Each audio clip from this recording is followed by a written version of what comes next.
Olá, eu sou o Rui Alves de Sousa e nunca tinha visto Rocco e seus irmãos.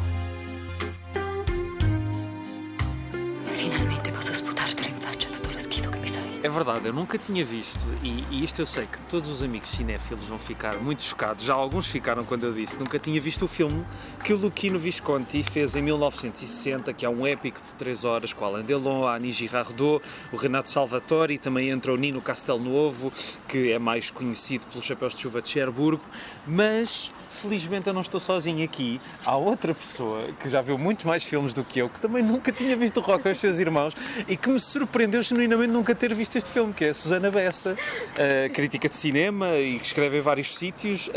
Portanto, acho que tenho de começar pelo óbvio, para já agradecer-te. Obrigada eu pelo convite. E perguntar-te como é que nunca tinhas visto este filme. Sinceramente, não sei. Ficou sempre para trás. Eu vi... Em todo lado havia estas... mesmo na Criterion Channel havia... Italian Neorealism. E eu pensava, tenho que ver. Como é que eu não vi? E passava, e eu não via, eu não sei porquê, e depois veio a festa de cinema francês. Sim. Que é por isso que é bom ver estas coisas na cidade. E eu pensei, tenho mesmo que ver, é desta que vou à Cinemateca ver o filme. E depois tudo aconteceu, e depois 2 sessões passaram, e eu não fui ver o filme. E então depois fiquei, e agora? Não foi desta. E depois falei contigo, e tu disseste, e tu ficaste um pouco chocado. Como assim? Como é que isso é possível? Tendo em conta a magnitude e a escala deste filme, e tendo a obra do Visconti, e eu pensei, ok, é agora. Então nessa noite, vamos ver. Vamos fazer o imperdoável e vamos ver o filme. E assim foi, finalmente vi o filme. E desta vez até eu vi o filme uma segunda vez. Que é para ter a certeza que o viste. Que o vi, porque às vezes acontece-me que as pessoas perguntam, há aqueles filmes que eu passei 5 e 6 anos a não ver e a sentir-me mal porque não os vi e a querer vê-los e por alguma razão não acontece. E depois quando me perguntam, quando eu finalmente vejo e perguntam, mas tu viste-o? E eu não tenho a certeza. E agora assim tenho a certeza. Eu efetivamente vi o filme, está feito. Só para dizer que nós estamos aqui a gravar na esplanada de um restaurante de uma certa cadeia de fast food aqui na cidade universitária, daí que vão ouvir aviões e etc. Eu estive quase para ir ver o filme numa das sessões da Cinemateca, mas felizmente que não fui, porque li alguém no Letterboxd que foi uma sessão horrível com pessoas a gritarem e enfim, sim, foi uma coisa esquisita. Eu posso dizer que há 2 razões pelas quais eu nunca vi o filme, até agora. Uma é a duração, porque não é fácil tu programar as 3 horas da tua vida para ver o filme. É verdade. E depois, eu tenho aqui à minha frente o DVD espanhol, mas eu durante muitos anos tive o filme num DVD português, antes do filme ter sido restaurado. Isto tem aqui a dizer que é um novo restauro 4K. Eu tive um DVD anterior a isso que tinha menos de 10 minutos de filme, porque acho que eles, entretanto, encontraram uma cena que estava perdida e então eu esperei que saísse esta versão e depois de ter o DVD ainda demorei para aí 4 ou 5 anos a ver o filme.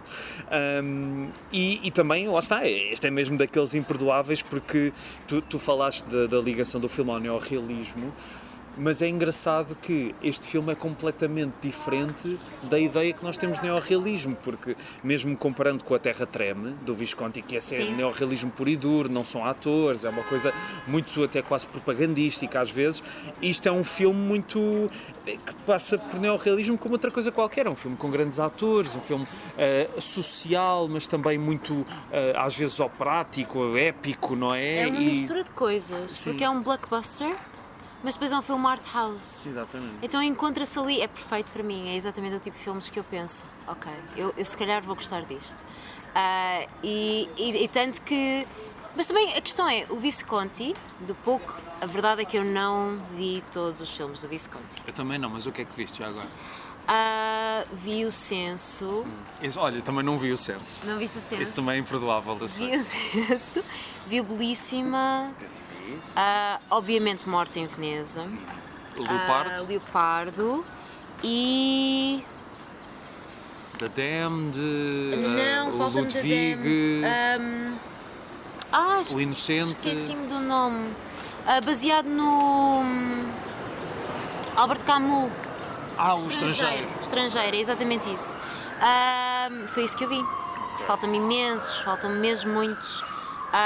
Mas do pouco que eu sei, ou seja, do que vem antes de 1960 e ele já estava a cair num artifício diferente, ou seja, muito longe daquilo que temos aqui agora. O Rock e os seus irmãos, logo no início, primeiro é um preto e branco assim muito quase aveludado. Sim, belíssimo. Belíssimo, mesmo. muito belíssimo, parece que quase consegues tocar. E depois, lá está, mas o próprio Visconti em si, ele está sempre a debater-se com o classicismo, o modernismo. Mas é um filme que parece estar numa ponte entre dois mundos, não é? O neorrealismo extremo e a faustosidade, o luxo, não é? Sim, sem dúvida. Por isso é um pouco... E isso também depois cria uma espécie de espelho para tudo aquilo que nós temos aqui no filme. Vamos ter aqui muitos mundos contrários que se encontram, ou seja, tens o campo e a cidade, tens a relação simbiótica com a família e o indivíduo, como tu estavas a dizer, a coisa mais operática e depois o realismo mais social e o cair no melodrama, porque o filme, embora que eu li alguns que o Visconti dizia que não achava que o filme era um melodrama. Ele queria que fosse uma coisa realística, mas que de certa forma é emocional e é social, mas ele cai muito no melodrama, às vezes demasiado até. O final toda aquela resolução é completamente melodramática. Sim, a destruição da cidade e da família também, de certo ponto. Sim. Conceitos. É um filme muito... Quando eu acabei de o ver, eu fui ao Letterboxd, que eu acho imensa piada alguns comentários que estão lá, e um rapaz, eu acho que era espanhol, escreveu que o filme era como é que ele disse? Estupidamente católico. E eu pensei, sim. ok, É estupidamente católico. E que foi a parte que me incomodou mais e que logo de início, confesso, que parei várias vezes naquele exagero daquela senhora do sul a abraçar o filho que está completamente noutra já. Ele já está a viver os tempos modernos, já está focado em casar e ter filhos com a Cláudia Cardinal, que faz um pequeno papel e é incrível. Ou seja, e eu estava tão incomodada com aquilo, a misoginia dentro desta senhora, que não podemos levar a mal, obviamente, mas os comentários dela... É a representação de uma geração, sim, de uma forma muito italiana, muito conservadora e retrógrada de ver as coisas. Que podia ser, efetivamente, aquilo efetivamente podia ser um filme português. Podia. É muito parecido. Exatamente. É muito parecido com as senhoras daquela altura, é muito parecido com tudo. Até o próprio facto que eles vêm do sul para o norte, em Portugal é a mesma coisa. Sim, em busca de uma vida melhor. A indústria está lá em cima. Em busca de uma vida melhor não, eles até dizem em busca de uma oportunidade, porque na terra deles não teriam sequer uma oportunidade. Não havia nada, portanto eles iam cair no nada material completo. Mas depois na cidade têm que lidar com o preconceito, talvez, a solidão, com o facto de que são anónimos. Sim. A anonimidade da cidade, que claramente aquele tipo de pessoas, do pouco que nós sabemos deles, porque também o Visconti não... é muito abstrato. A psicologia por volta de...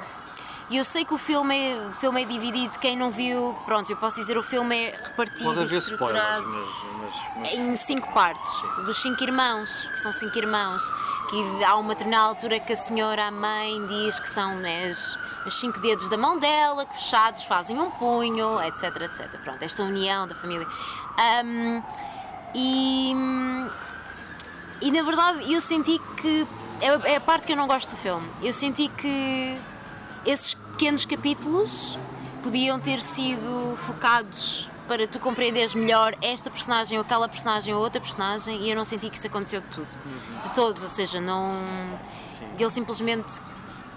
Aquilo é só uma forma que ele tem Nem sei sequer, sinceramente não sei se a estrutura funciona.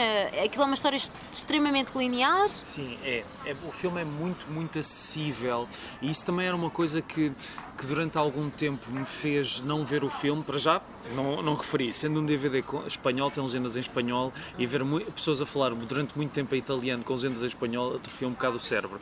Sim. Mas por ter 3 horas e por eu conhecer o Visconti do Leopardo, a Terra Treme, etc., pensei que até fosse um filme muito denso e que tivesse de ver com muita calma, mas depois de facto vi que era um filme banalíssimo a nível de narrativa, não é? Muito acessível, muito linear.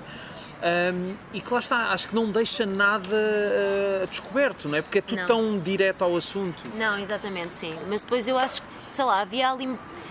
Ele podia ter, pelo menos a nível cultural, nós não sabemos quem estas pessoas são, elas vieram do Sul, nós não temos...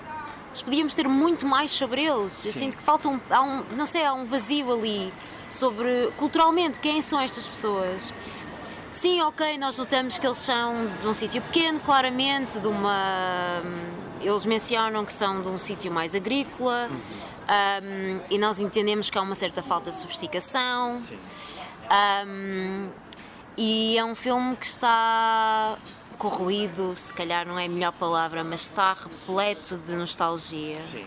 A nostalgia da transição, e eles sabem que não irão regressar. E então, de certa forma, podem sentimentalizar isso. Que é muito comum. E eu própria tenho tendência a fazer isso, sentimentalizar o campo. Porque eu sei que posso fazê-lo, porque não vou voltar a ele. Existe um pouco isso, mas o que me chocou mais no filme, no geral, primeiro é Annie Girardot, uau! Sim, é uma grande personagem a dela, e é de facto um contraste com o resto do filme propositado do Visconti. E lá está, aquilo que nós estávamos a falar do filme também ser uma interseção entre dois mundos da obra dele, não é? Sim. É uma personagem muito, muito moderna, num mundo que não dá espaço a essa modernidade em que os homens também são estupidamente misóginos e em que se sente isso a cada momento. Não é? E o filme é mesmo muito cruel com ela. Sim. Ela está encurralada, ela não tem por onde... Daí aquele... Ela passa pelos irmãos todos, não é? Ela passa... Ou quase todos, não, menos a criança é que não passa. Mas, os mais novos acho que não, sim. Os outros... Possivelmente. Pronto. Acho que sim. Mas sim, o filme, a única coisa que eu sabia deste filme é que tinha uma personagem que era malívola. E é engraçado, eu não achei que fosse o Simone que é o problema, eu achei que era o Rocco o problema. Ok, desenvolve isso. Porque ele é a pior espécie de pessoa, para mim, porque ele sacrifica-se pela família e ele segue-se e rege-se por este catolicismo, esta ideia católica de ser. Mas depois, no momento em que ele pode ser diferente, no momento em que podia impedir a violação, é isso que queres dizer? Ou então não impede a violação e a violação aconteceria na mesma, sim, mas depois... foi um ato de cobardia deles. Mas depois, nunca em tempo algum, ele faria aquilo à pessoa com quem e por quem ele supostamente tem uma relação amorosa com ela. E ele prefere ficar do lado do irmão e alimentar o irmão, mesmo sabendo que ele é profundamente perigoso a todos os níveis. Sim. Ele prefere ficar daquele lado e manter uma certa união de família, que é a coisa católica a fazer. Ou seja, sempre, nunca, de forma alguma, quebrar isso e absolutamente destruí-la. Deixá-la a um destino que ele podia ter parado. Ou seja, eu fiquei mesmo surpreendida e chocada com aquilo. Fiquei porque, mais uma vez, o Simone é a típica personagem da toxicidade masculina. Sim. Que nós vemos agora em todo lado. Se calhar não em 1960, mas é o típico homem que é desregulado, que não aceita, não vai aceitar, eu vou fazer aquilo que eu tenho a fazer porque fui humilhado. E é um monstro, sim, e é um monstro que eventualmente nós apercebemos no final que pronto, ele vai sofrer consequências por aquilo que fez, mas o Rocco era o meio caminho, o Rocco é a pessoa que pode, na narrativa, alterar aquilo, alterar aquela descida às profundezas, e ele não altera. Ele prefere-se ficar com o irmão e sacrificar toda aquela história de se sacrificar e sacrificar a vida dele e pagar a dívida do irmão. E porquê? Eu acho, é assim, as dinâmicas familiares e enfim, muitas vezes no cinema e também pensando em histórias que conhecemos, sabemos como as dinâmicas familiares podem ser muito complicadas de perceber quando estamos de fora, não é? Porque é que as pessoas, sim, apesar de às vezes haver famílias em que há situações de humilhação total de uns para outros, as pessoas mantêm-se ligadas e cria-se uma passiva agressividade que só aumenta com o tempo e um ressentimento. Mas no caso do Rocco, eu acho que o sacrifício dele foi mais a tentar pensar também na mãe e no facto de ele, por estar a fazer aquilo que não queria, que era dedicar-se ao pugilismo, ele deu uma chance aos outros, não é? Ele deu dinheiro à família, eles estão a viver um bocadinho melhor apesar de tudo. E eu acho que ele tentou usar isso na sua cabeça como uma desculpa para estar do lado do irmão. Acho, certo. Não tenho a certeza. Porque a personagem do Renato Salvatori é não só masculinidade tóxica, mas é uma pessoa que lá está, teve a oportunidade e desperdiçou-a. Absolutamente, sim. E é uma personagem, eu gosto muito do Renato Salvatori, é um ator extraordinário aqui, mas é um tipo de facto que tenta, como muitos homens fazem, tenta justificar o seu falhanço por causa do mundo que o rodeia. E não, a culpa daquele falhanço é só dele. Certo, sim. E o problema é esse, é que é difícil quando tens um orgulho grande e um ego grande perceberes a realidade à tua frente. E uma pessoa que faz aquilo ao irmão, eu acho que o Rocco foi extremamente cobarde, não digo que não. Mas... Eu fiquei quando eles estão lá é uma catedral, ou... Sim. em Milão, e ele, depois dela ter sido violada, ele diz, não, agora tens que voltar para ele, porque o que importa é o bem-estar do meu irmão, e tu podes ajudar nesse bem-estar. Não há filme que exemplifique tão bem quão odiadas as mulheres eram, quão desperdiçadas, como se fossem objetos. E daí que aquela pose dela à crucifixo, sim, exatamente, é magnífica, é das melhores poses que eu vi de cinema recente, sinceramente, que eu vi recentemente. É brilhante como raio. Daí que deixa-me triste eu não ter visto isto há mais tempo, sinceramente, porque eu poderia ter incluído aquilo na minha tese, eu poderia ter incluído aquilo em tanta coisa, porque só numa imagem estás a dizer absolutamente tudo o que há a dizer sobre a condição da mulher naquela altura. Eu acho que o filme, ao longo da sua duração, a narrativa vai ser... Eu sou fã de melodramas, não tenho problema em dizê-lo. Não, eu também. E aquilo que eu vi muita gente a criticar deste aspecto melodramático, tudo levado às últimas consequências, é o que torna para mim o filme extremamente... E é o que ficou comigo depois de já o ter visto há uns dias, é que aquelas personagens revelam-se no seu pior mesmo. E lá está, E o filme não quer que tu estejas do lado de ninguém, que é isso que eu gosto, que é, não, apesar do Rocco ser supostamente um personagem mais simpático, ele não é simpático, porque lá está, por causa disso que ele fez que tu apontaste. E a sequência da violação supostamente também terá levado uns cortes e agora finalmente está. E há uma sequência que ainda hoje faz muita confusão, porque lá está, ele está a assistir àquilo. Sim. E ele decide não fazer nada. Mesmo que ele fosse lá e o irmão lhe desse, mas só o facto de ir lá tentar tirar o irmão de cima da personagem da Annie Girardot já seria qualquer coisa, já seria uma tomada de posição. Mas acho que o filme diz muito da sociedade italiana e é como tu disseste, podia ser um filme português na boa. Sim. Porque nesta altura e ainda hoje há muitas dinâmicas familiares parecidas com este filme. E depois ou seja, no fundo, o pós-guerra, o facto de que já vês, eles trabalham em construção civil, inclusive o Vincenzo, o primeiro irmão, o mais velho, trabalha em construção civil, já vês todos estes edifícios a erguerem-se o futuro está a caminho. Sim. E estas pessoas são as pessoas do passado. E a questão é, de repente, coloca-las num lugar em que elas têm que lidar com o futuro. E como é que elas vão lidar com esse futuro? E com a industrialização de tudo. É um filme muito... Eu acho que é um filme... Para começar, eu acho que é brilhante porque parece que estou a ler um livro enorme. Dá-me aquele... É o mesmo sentimento de quem tem um livro muito grande, uma saga para ler. E isto é inspirado num livro também, Il Ponte della Ghisolfa, de Giovanni Testori. Olha, Estava a ver aqui na... seria um bom livro para ler. E depois, só uma coisa que me incomoda, mas isso... As dobragens.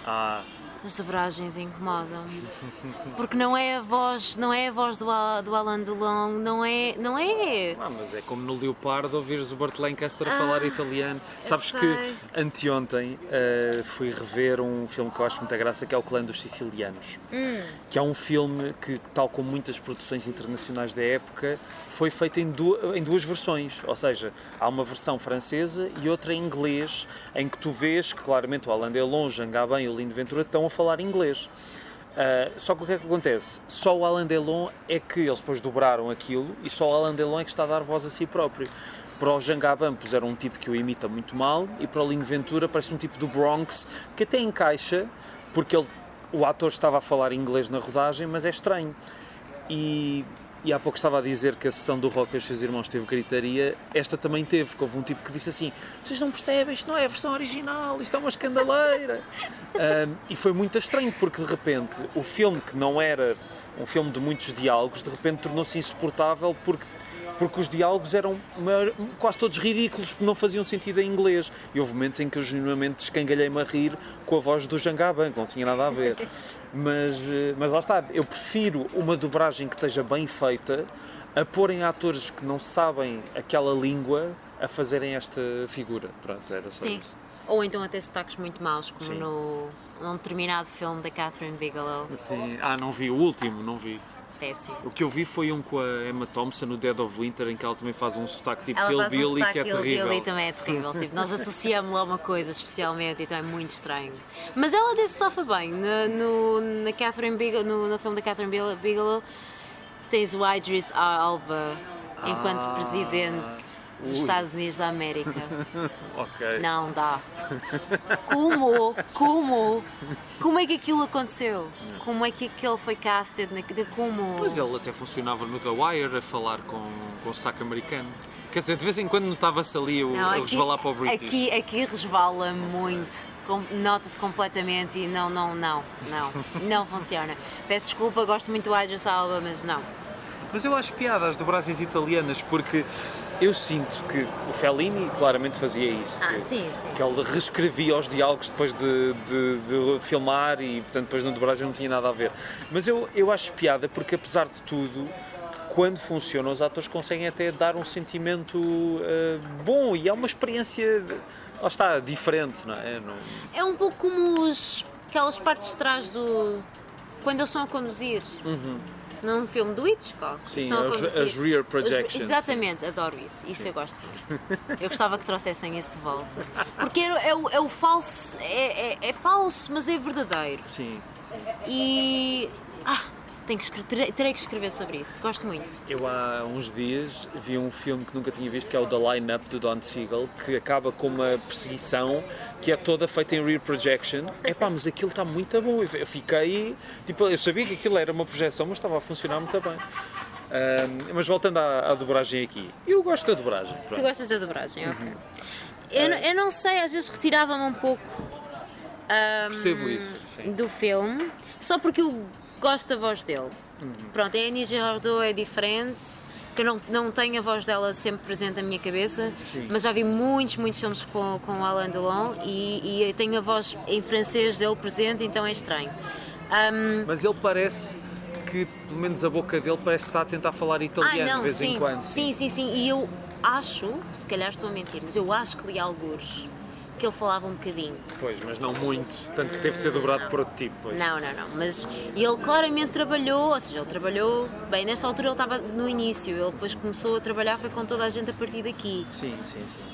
Porque isto é a altura do La Aventura, do Antonioni, O Eclipse em que ele entra é mais ou menos dessa é altura. mesmo, exatamente, e acho que esta também é a altura do La Dolce Vita do Fellini, por É, isso 1960. estavam a ser estes grandes filmes feitos todos ao mesmo tempo. Eu gosto porque gostei muito do filme pelo simples facto de que a uma determinada altura, ou seja, o filme parece que sentes que vives com aquelas personagens, mesmo que não seja real, tu sentes que vives com elas e é muito íntimo. Sim. E tirando a personagem da mãe, que genuinamente me irritou, É um bocado. genuinamente me irritou, porque é excessivo, é tudo excessivo, mas é realista. Mas tirando isso, o filme é engraçado porque não tem aquela paixão normal do que seria um filme tão grandioso, porque é um épico, mas tu não sentes realmente aquela paixão tão grande, mas de repente ele explode. Sim. Subitamente explode e tens ali, é quase como se fosse um desastre natural. Esta coisa acontece e tu pensas, uau, ok, não estava à espera disto. Não sei, há tanto a dizer, é uma cebola. Sim. Não parece ser, mas é. E funciona mais com o passar do tempo. Deixa-me só pegar aqui numa ideia, voltando ao neorrealismo, que eu acho curioso, que tu tens uma série de realizadores que aparecem com a cena do neorrealismo e que vamos fazer filmes assim assado, não só o Visconti, como o De Sica, o Rossellini, e ao longo da vida, se reparares, nenhum deles esteve fiel a esse princípio até ao fim. O De Sica virou para filmes que não tinham nada a ver, mesmo o Rossellini acaba a vida a fazer aqueles telefilmes que desculpem, eu acho aborrecidíssimos, sobre grandes figuras, super didáticos e não sei o quê, e o Visconti faz a antítese do neorrealismo, não é? Filmes sobre os ricos, sobre o luxo, a elite, e eu adoro o Leopardo, já vi mais do que uma vez. A Aristocracia pura. porque ele era aristocrata. Pois era. Ou seja... E era muito fascinado por esta ideia da decadência da aristocracia, não é? Do fim do mundo e do fim de um tempo. E é muito curioso isso, não é? Porque há realizadores que ficam sempre iguais a si próprios. E desta geração de italianos, não me lembro de nenhum que tivesse começado de uma forma tão forte no neorrealismo que de repente tivesse abandonado, passado uns anos, essa ideia. Verdade. Por acaso é verdade, sim. Mas ele está algures entre... Ele está sempre dividido. Porque isto é um homem que era homossexual, era um marxista. Sim. Então ele está a fazer estes filmes que são absolutamente lírico-sentimentais, mas depois ao mesmo tempo a Itália está-se a transformar e ele tem que lidar com isso, mas eu não sei se ele quer lidar com isso. Então ele está um pouco no Leopardo, quando me apresentaram o Leopardo na escola de cinema, disseram-me que era um filme onde os mortos bailavam. Ok, Lembro boa descrição. perfeitamente do professor Carlos Melo Ferreira dizer isto. E eu pensar, como assim? E ficamos todos lá a ver o filme, como não, com uma descrição destas. E é um pouco isso, ou seja, o passado está ali, tu estás a ver a decadência dele, mas ele está agarrado a ele na mesma, porque ele faz parte dele. Então depois ele ama o artifício e ama a fantasia e ama... E quer fazer estes filmes que são maiores do que a vida. Só que fica preso a determinado tipo de... Eu não quero dizer conservadorismo, porque não é bem. Para quem não sei se o Visconti é um conservador de todo, mas há claramente ali um fascínio qualquer por aquilo, sim. Estas almas que... Lá está a ópera, não é? Tem a ópera, estas almas e o horror e os desastres que lhes vai acontecer e a autodestruição. Vão para Milão e a família começa a autodestruir-se e estava tão bem antes. E há qualquer coisa muito, muito quase engraçado, quase cómico. E melancólico também. O Leopardo é muito melancólico. Muito melancólico, sim. Assim, assombroso. E A Morte em Veneza, claro. Apesar de ser um filme com uma escala muito menor, também é um filme de tirar o chão a uma pessoa. Tira completamente o chão. Eu voltei a rever... Agora com a morte do Theo Andresen? Não, como é que é o nome dele? Bjorn Bjorn Anderson. Sim. E eu voltei a ver porque pensei, eu já não vejo... Theo é o nome da personagem. Sim, eu já não vejo isto há tanto tempo. Uau, é hipnótico. aquilo fica no corpo. Como é possível? E a questão é que eu desta vez já nem quis saber ou seja, do subtexto, de tudo aquilo que ele está ali a tentar nos dizer sobre a beleza e sobre não conseguires tocar na beleza e sobre acabares por morrer, porque... E eu já não quis saber de nada disso, foi só mesmo, ok, vou ver este filme e vou deitar-me nele e, meu Deus, ficas mesmo ali aconchegado e não consegues sair do... Pá, ele agarra-se a ti e não consegues sair, por mais que queiras, hipnotizado com aquilo. Como é que alguém faz um filme daqueles? Sim. Não sei, sério, não...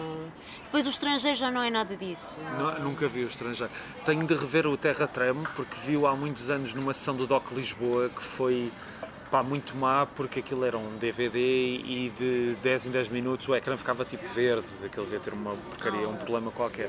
Pá, eu lembro-me do filme nunca mais acabar e eu estava mesmo, por amor de Deus, e eu acho que se calhar se visse hoje veria de outra maneira, mas porque é uma diferença enorme, não é? Quer dizer, tu conheces hoje muito mais o Visconti por causa da sumptuosidade, mas ele começou a fazer filmes como o Terra Treme. O Belíssima é um filme incrível. Sim. Nunca vi também o Obsessão, também que é não, uma das milhentas adaptações do Carteiro Toca Sempre Duas Vezes, que já agora não sei se alguma vez leste, é um livro bizarríssimo, eu li-o no verão. Aquilo tem ali descrições da tensão sexual entre eles, que aquilo é masoquismo, tipo, eles a morderem-se, o sangue, a descrição do sangue a escorrer de uma mordida, é bem estranho. Mas, desculpa, se calhar ias a dizer alguma coisa e... Não, eu estava só a pensar naquela questão de que estávamos a falar do catolicismo há bocado, e eu tinha apontado aqui que...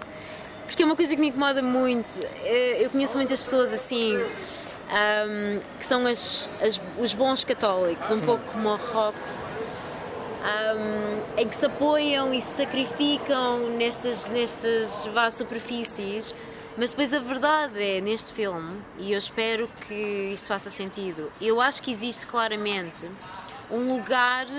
A cidade não é um lugar para esse tipo de moral católica, por causa da realidade capitalista em que eles entram, de certa forma. Ou seja, eles deparam-se com esta realidade e onde é que há espaço? Sim, é uma selva o mundo em que eles estão. Sim. É absolutamente uma selva, e existe esta ideia de que tu terás algum tipo, mesmo no final, aquele final com um miúdo a andar pela rua fora e tu tens ficamos com esta ideia de que sim, ele vai ter a liberdade para escolher e ele... Não sei se isso é possível. Mas o Simone é claramente um tipo que se libertou da culpa católica, porque, e é isso que é curioso, que parece que o Rocco sente mais culpa pelo irmão do que o próprio irmão sente, que é uma coisa que eu também vejo muito recorrentemente neste mundo católico que é o nosso país, que é... Há pessoas e é tudo uma questão de contexto e perspectiva e de um sentimento que as pessoas têm, não é? As pessoas têm esse sentimento de culpa e parece que abarca toda a gente, e há pessoas que fazem coisas horríveis constantemente e não sentem qualquer resquício de humanidade, de responsabilidade pelo que fizeram. E isso também no nosso país é muito normal, esse sentimento de culpa. E depois há aqueles, como uma senhora que eu conheço, em que ela foca-se, ou seja, no sítio que ela está a ajudar, na coisa que ela está a fazer, mas depois se um determinado tipo de pessoa surgir, aparecer lá e pedir ajuda, e ela notar uma diferença, de alguma forma há uma diferença, notar que há uma diferença naquela pessoa, aquela pessoa rege-se por outro tipo de valores, o que seja, pode ser a coisa mais pequena, já não está interessada a ajudar. Para essa pessoa ela já não é uma boa católica, aquela pessoa não vai arranjar ajuda ali, mas para a outra pessoa que é parecida com ela, já. São os tipos de pessoas que falam e que dizem que existe assistência social para todas as pessoas que estão na rua e que se escondem, iludem-se atrás disso. Não, sim, existe forma, nós chamamos a assistência social e as pessoas vêm e há abrigos. Não há abrigos para toda a gente. Não há. A maior parte das pessoas nem sequer conseguem candidatar-se a tal. E essas pessoas acabam esquecidas porque estas típicas boas católicas não têm sequer os olhos abertos Porque são também boas católicas que vêm de uma certa elite social. Claro. Que são as pessoas que ajudam na cidade, maioritariamente. Eu não sei se foi o teu caso, mas eu venho de uma família muito católica e eu fiz o percurso todo. Eu até fiz o crisma, até fui acólito na missa, tenho isso tudo. Hoje não me revejo completamente, já há vários anos. Mas há uma coisa que eu tive sorte, é que eu não deixei de ser católico porque cresci num meio horrível em que me diziam que eu ia para o inferno, não tive nada disso, muito pelo contrário. Eu tive um padre nós íamos aqui a uma igreja aqui perto, que é a igreja do Campo Grande, e era um padre até bastante... dizer que um padre é normal parece que é uma grande cena, mas era um padre normal. Ele, quando se falava do Gênesis, ele dizia, atenção, isto é uma metáfora, era esse tipo de pessoa. Não estava a querer dizer que nós temos de ter culpa de tudo, não. E sei que há muita gente que é genuinamente, que é preocupada genuinamente e que é boa pessoa no sentido de não estar a tentar ir para o céu com isto. Sim. Mas sei que há muita gente que sim, e é isto que me irrita na igreja, principalmente em Portugal, é que parece que o catolicismo é um status quo. Já não é uma questão espiritual, nem uma questão de crença que eu admiro muito mais do que a questão da pessoa que vai à missa só porque sim. E esse tipo de católicos que tu estás a falar também era o tipo de católicos que estavam em parte à minha volta e não fazia sentido para mim, porque aquelas pessoas não pareciam crentes de nada. É um jogo de aparências. Porque, quer dizer, tanta gente diz que Jesus era o primeiro comunista, não é? E estas pessoas seriam as primeiras a não abdicarem de nada. De nada. Aliás, o contrário. Há aquele episódio célebre do Novo Testamento em que Jesus vai ao templo e expulsa os vendilhões do templo, não é? Ou então aquela... Nem era esta história que eu me estava a lembrar, mas aquela do rico que vai dar uma esmola e do pobre que dá a esmola, que é muito mais pequena, mas Jesus diz, este homem deu tudo e aquele deu aquilo que não precisava. Sim. E é isso, quer dizer, eu acho que há muita gente que se fosse realmente católica não o seria por causa disso, por causa das coisas que Jesus disse, que eram algumas bastante de esquerda e bastante humanas. E acho que é isso que me interessa, e não esta dimensão muito pesada criada por séculos de Igreja Católica Apostólica Romana super conservadora e que agora está-se a tentar agarrar a um pingo de modernidade porque já foi tantas vezes denunciada toda a merda que fez, que está desesperada, não é, para encontrar pessoas. Mas enfim, não sei, estava aqui a deambular pelo catolicismo. De onde eu venho, eu acho que as pessoas nem sequer compreendem porque é que vão à igreja, Sim. ou porque é que fazem o que quer que fazem, ou porque é que casam pela igreja, ou não se questionam. Fazem-no só porque é o normal. É o normal, é o que eu socialmente aceito. Se não fizeres é estranho. E seres o outro, não é? Cair na alteridade é absolutamente a pior coisa que te pode acontecer, de onde eu venho é. E então não pode estar entre coisas, não pode estar entre... É um pouco, sei lá, se eu aparecesse agora numa festa da terrinha com o cabelo assim cortado... sabes, caí no mundo da depravação moral, sou andrógina. Sim. Exatamente a mesma pessoa. Sim, só sim, fui sim. ali Só tens cortar um o corte de cabelo. cabelo diferente. Sim. Que é puramente estético, é uma coisa puramente de valor estético que me dá uma força interior diferente e é por isso que as pessoas o fazem, mas não significa absolutamente nada, mas para aquelas pessoas significa absolutamente tudo. Tal como o cão que tu tens, ou... Mas eu acho que isso já é, e isto é a prova de que o catolicismo entranhou-se tanto na nossa sociedade que até pessoas que não são crentes nem têm qualquer ligação à igreja têm esse tipo de pensamentos. Sim. Esse tipo de estar sempre a tentar avaliar os outros. Porquê? É tão mesquinho, é tão triste. Porquê é que as pessoas perdem tanto tempo? Eu vejo isso com os meus pais, às vezes os comentários que eles fazem eu fico, mas por favor, o que é que nada get significa a life, nada? não é? Nada significa nada. Não, efetivamente nada significa nada. Mas as pessoas regem-se por essas coisas. Sim. Não sei, foi por isso que eu abandonei tudo isso muito cedo. Não, percebo. Eu gostava... Eu própria fiz isto, eu fiz este caminho, ou seja, é verdade, eu fiz este exílio. És batizada? Eu sou batizada. Ok. Claro que sim. Como não? Claro que sim. Fiz o primeiro Ai, como é que aquilo se chamava? A primeira comunhão? Primeira comunhão e depois a segunda. Ok. Cheguei à segunda comunhão, que eu só fiz porque o vestido era muito bonito. Confesso, o vestido era muito bonito, ficava muito bem. E então foi feito só para mim. Então eu disse, ok, vou fazer esta porcaria porque eu quero usar o vestido. E depois ganhei ancas e adeus vestido. E logo a seguir à segunda comunhão disse à minha mãe que não acreditava em absolutamente nada, que nada fazia sentido e que eu não ia estar, de certa forma, estar sentada todos os domingos numa igreja gelada a sofrer, que não fazia sentido, que era um sacrilégio, e questionei-lhe porque é que o fazíamos e ela não me conseguiu dar uma resposta boa. Exato. Então não me convenceu, não houve argumentos suficientemente bons para eu continuar naquilo e eu disse ok, então acabou. E depois o padre do sítio onde eu cresci foi preso por pedofilia. Então aí a família toda deixou de ir. Oh meu Deus. Toda. Porque é que ele não foi preso mais cedo, não é? Yeah. Mas eu acho que houve ali um rapaz que tinha uma certa influência, cujos pais tinham influência.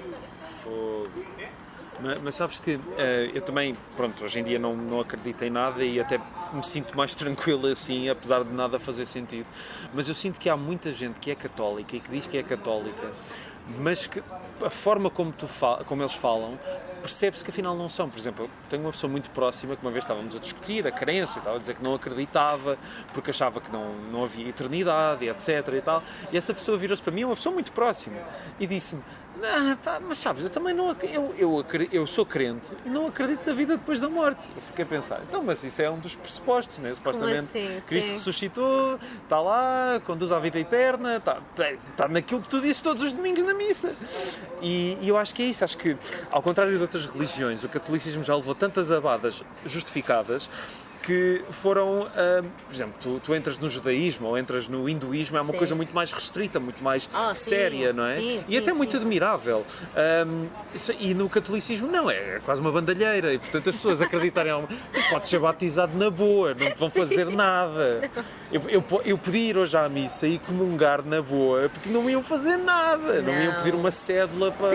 Pronto. E acho isso Não há um engraçado. controle. Não. Não. Mas sim, há muito catolicismo neste filme. Não sei se tens mais alguma coisa a acrescentar Não, sobre ele. eu gostei especialmente, depois de eu ter visto, gostei especialmente do facto que existe.